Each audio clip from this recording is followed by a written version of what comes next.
Okay, we're just going to go on to looking at how to create a techlog entry before and after the flight. So we've got a booking today with Wayne Cotter to do some aerobatic training. He's going to obviously do the walk round for us, which would be fantastic, but us as commanders must sign the A check.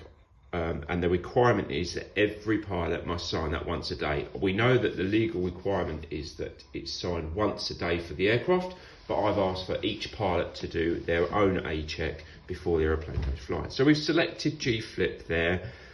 The defects list can be reviewed to see if we're carrying any deferred defects or, of course, the aircraft's AOG.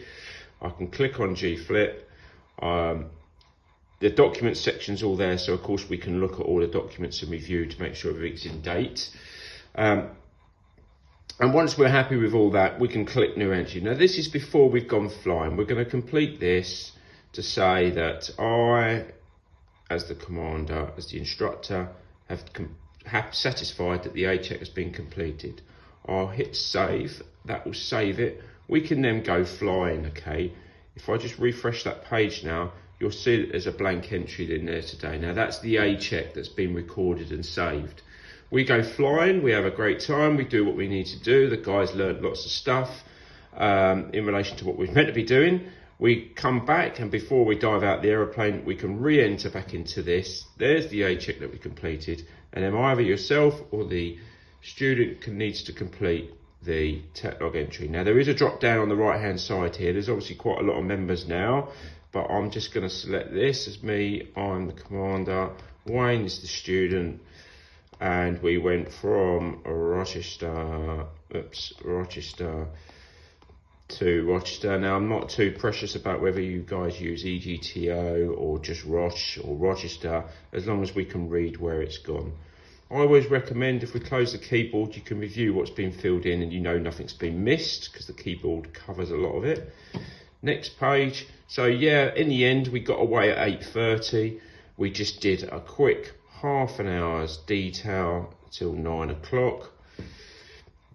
So it's calculated we did a half an hour block, always to the nearest 5 minutes.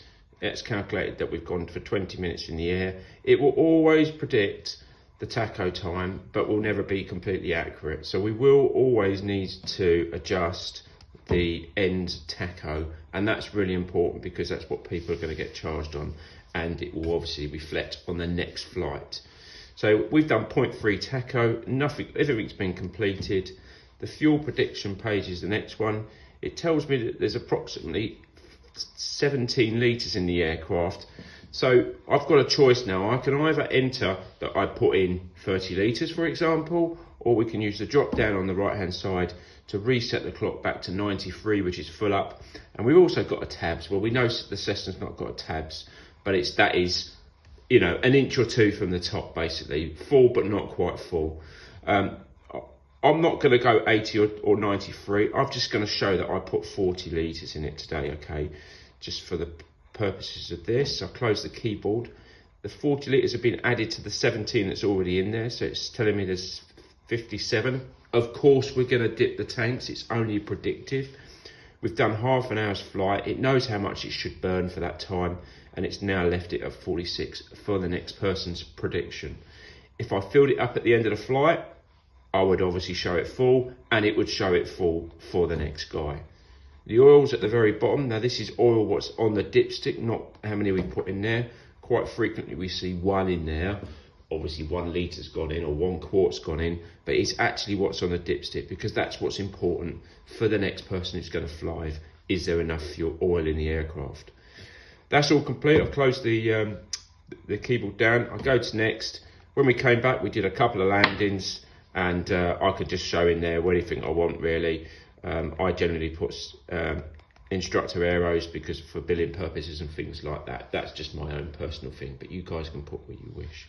Close the keyboard, everything's been completed. I'd save that entry, and now you can see it's gone back to the techlog sheet. It's entered that as Rochester to Rochester, 8:30 to 9 o'clock today. 30 minutes, 20 minutes in the air.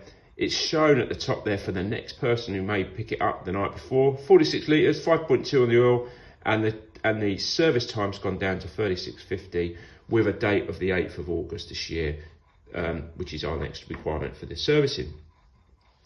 Now that's all great, yeah. So we've completed the techlog entry. I can then run reports off of that page for billing and bits and pieces, and you know, the system can look at how much fuel's gone in the aircraft, how much oil it's using, etc., etc. Because it obviously exports to a spreadsheet, and then I can do all sorts of things with it, including monitoring tacho versus airborne time to make sure people are not taking the my call in relation to I've done an hour but I've only done half a tacho, etc., etc. And that sort of thing will always be highlighted. It's not Big Brother, it's just trying to be fair for everybody to make sure that nobody's taking the my call, like I said. All right, that's the entry. I'll do another video very shortly. Now we've done the flight, we go home, have a glass of wine, and we're going to fill out the student notes next. All right, guys, thanks.